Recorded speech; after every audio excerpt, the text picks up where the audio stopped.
छत्तीसगढ़ में 10 मेडिकल कॉलेजों में पैरामेडिकल कोर्स की शुरुआत की जा रही है। छत्तीसगढ़ के जो यूथ हैं, बेरोजगार हैं या स्वास्थ्य क्षेत्र में जो लगातार जो कमियां गिनाई जा रही थी, उसमें कहीं ना कहीं ये माना जा रहा है कि एक बड़ी राहत लोगों को मिलेगी। हमारे साथ प्रदेश के स्वास्थ्य मंत्री हैं श्याम बिहारी जायसवाल जी।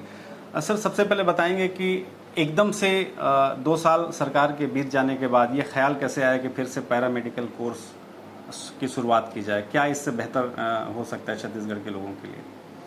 देखिए, जब हमारी सरकार बनी माननीय मुख्यमंत्री श्री विष्णुदेव साय जी के नेतृत्व में, तो लगातार स्वास्थ्य सुविधाओं की वृद्धि किस प्रकार से हम कर सकते हैं, उसको 3 प्रकार से हमने अलग अलग सेक्टर में विभाजित किया। एक तो इंफ्रास्ट्रक्चर, दूसरा जो डॉक्टर और पैरामेडिकल स्टाफ की उपलब्धता, और तीसरा क्वालिटी। तो सारे चीज़ों को देखते हुए हम लोगों ने निष्कर्ष पर पहुँचे कि इंफ्रास्ट्रक्चर तो हम कर ही रहे हैं, डॉक्टर्स की भी नियुक्ति कर रहे हैं, परंतु जो पैरामेडिकल के स्टाफ हैं हमारे पास, जैसे आज रेडियोलॉजिस्ट नहीं हैं तो हमारे पास सोनोग्राफी करने वाले, सीटी स्कैन करने वाले, एमआरआई करने वाले, डायलिसिस करने वाले, इस प्रकार के स्टाफ भी हमारे पास नहीं है। तो चूँकि अब हमको रेडियोलॉजिस्ट पर निर्भर रहना पड़ता था। 8 करोड़ की सीटी स्कैन मशीन ले लिए, लेकिन उसका टेक्नीशियन नहीं है, इसलिए लगभग 50 प्रकार के, उसमें सभी जांच से लेकर जितने भी प्रकार के, यहाँ तक कि ऑपरेशन थिएटर में असिस्टेंट से लेकर जो रेडियोलॉजी और पैथोलॉजी में जितने भी सेक्टर होते हैं, उन सब के लगभग 50 प्रकार के 7 सेक्टरों के इस बार जो पैरामेडिकल कोर्स है उसके लिए हम 10 मेडिकल कॉलेजों में कक्षाएं प्रारंभ कर रहे हैं। और ये हो जाने से अभी तक प्रदेश में कोई भी अधिकृत रूप से पैरामेडिकल कोर्स का यूनिवर्सिटी से एफिलेटेड नहीं था।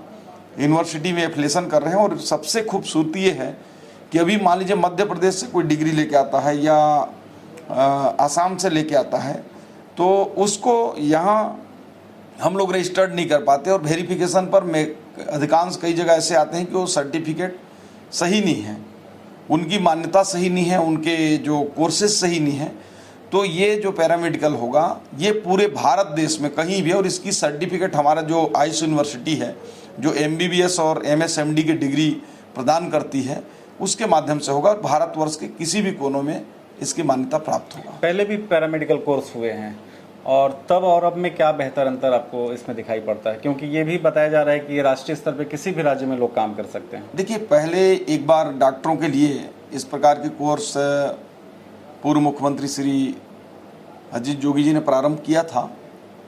उनका भी प्रयास इस क्षेत्र में यहाँ के डॉक्टरों की कमी देखते हुए उन्होंने किया था, लेकिन वो छत्तीसगढ़ के लिए एप्लीकेबल था। उसको अन्य राज्यों ने किसी ने स्वीकार नहीं किया, और NMC ने भी उसको मान्यता नहीं दिया। अंततः जो है उस कोर्स को NMC की गाइडलाइन के अनुसार बंद करना पड़ा। लेकिन इसमें अंतर है कि अब हमको किसी भी राज्य में ये जो पैरामेडिकल कोर्स करके जो लोग जाएंगे वो कहीं भी नौकरी प्राप्त कर सकते हैं, या प्राइवेट सेक्टर में, हॉस्पिटल्स में, जहाँ भी इनकी उपयोगिता होगी वो लोग जॉब कर सकते हैं। छत्तीसगढ़ और बस्तर में अक्सर कमियां गिनाई जाती रही हैं, क्या लगता है कि इससे एक बड़ा राहत मिल सकता है? निश्चित रूप से हम इसीलिए जो हमारे बस्तर और सरगुजा के अभी फर्स्ट फेज में हम अंबिकापुर में, इधर में वनांचल कोरबा है, कोरबा में, बस्तर के कांकेर में, जगदलपुर में, इन दोनों जगहों पर चालू कर रहे हैं। तो हम ये मान के चल रहे हैं कि अधिकांश जो छात्र छात्राएं हैं ये इसी क्षेत्र के इन कॉलेजों में एडमिशन लेंगे। तो मुझे लगता है कि नौकरियां भी और ड्यूटी भी ये लोग अपने क्षेत्र में कर पाएंगे। तो इससे जो तमाम प्रकार के टेक्नीशियन और ऑपरेशन थिएटर में जो सहयोगी होते हैं विभिन्न प्रकार के, चाहे वो ऑप्थेल्मिक असिस्टेंट हो या हार्ट से संबंधित हो या अन्य ऑपरेशन संबंधित हो,